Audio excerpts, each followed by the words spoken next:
बॉलीवुड के महानायक अमिताभ बच्चन और ब्यूटी क्वीन रेखा की लव स्टोरी के बारे में तो सभी जानते हैं। फिल्मी गलियारों में एक दौर ऐसा भी था जब अमिताभ बच्चन और रेखा की जोड़ी को बॉलीवुड की सबसे हॉट जोड़ी मानी जाती थी। उनकी प्रेम कहानियों के चर्चे लोगों की जुबान पर रहते थे। कहा जाता है कि दोनों में सीक्रेट लव था।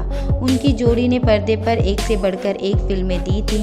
काम के दौरान ही दोनों के बीच नज़दीकियां बढ़नी शुरू हो गई थी। अमिताभ ने तो कभी रेखा के संग प्यार को कबूल नहीं किया, लेकिन रेखा आज भी दिल ही दिल में उनको अपना मानती हैं।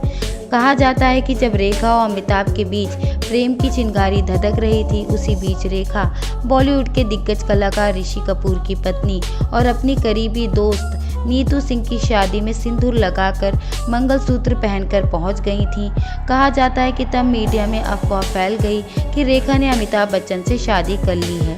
हालांकि कई अफवाहों के बाद रेखा ने एक इंटरव्यू में बताया था कि उस दिन वह सीधे शूटिंग के सेट से शादी में पहुंची थी। सिंदूर और मंगलसूत्र उनके किरदार का हिस्सा था और वो उसे उतारना भूल गई थी। रिपोर्ट्स की माने तो अमिताभ बच्चन और रेखा ने साल 1976 फिल्म दो अनजाने के दौरान एक दूसरे को डेट करना शुरू किया था। उनकी रियल लाइफ केमिस्ट्री का अंदाज़ा लोगों को उस वक्त हुआ जब फिल्म गंगा के सौगंध के सेट पर रेखा के साथ बदसलूकी करने पर अमिताभ ने अपने को स्टार पर अपना आपा खो दिया था, जिसके बाद ही दोनों को लेकर उड़ती अफवाहों ने सुर्खियां पकड़ ली। हालांकि अमिताभ और रेखा ने कभी सार्वजनिक तौर से इस बात को कबूल नहीं किया। एक इंटरव्यू के दौरान रेखा ने अपने और अमिताभ बच्चन के रिलेशनशिप पर बड़ा खुलासा किया था। उन्होंने कहा था कि किसी को इसकी फिक्र नहीं कि मैं क्या चाहती हूँ, मैं तो दूसरी औरत हूँ ना। उन्होंने जया पर भी बिना नाम लिए निशाना साधा कि दूसरा इंसान तो सबकी नज़र में बेचारा बना हुआ है और कोई ऐसे शख्स के साथ एक छत के नीचे कैसे रह सकता है, जबकि वो जानता है कि वो किसी और से प्यार करता है। जब अमिताभ बच्चन और रेखा के अफेयर की खबरें आग की तरह फैल रही थी, तब भी अमिताभ बच्चन खामोश थे, लेकिन ये खबरें जया के कानों तक पहुंच गई थीं। एक बार जब अमिताभ बच्चन घर पर नहीं थे तो जया ने रेखा को अपने घर खाने पर बुलाया था।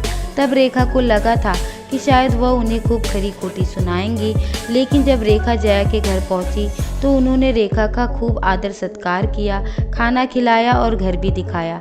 जब रेखा वापस जा रही थी तो जया ने उनसे सिर्फ ये कहा कि मैं अमिताभ को कभी नहीं छोड़ूंगी। जया की इस बात ने साफ कर दिया था कि रेखा कभी भी अमिताभ बच्चन की नहीं हो पाएंगी।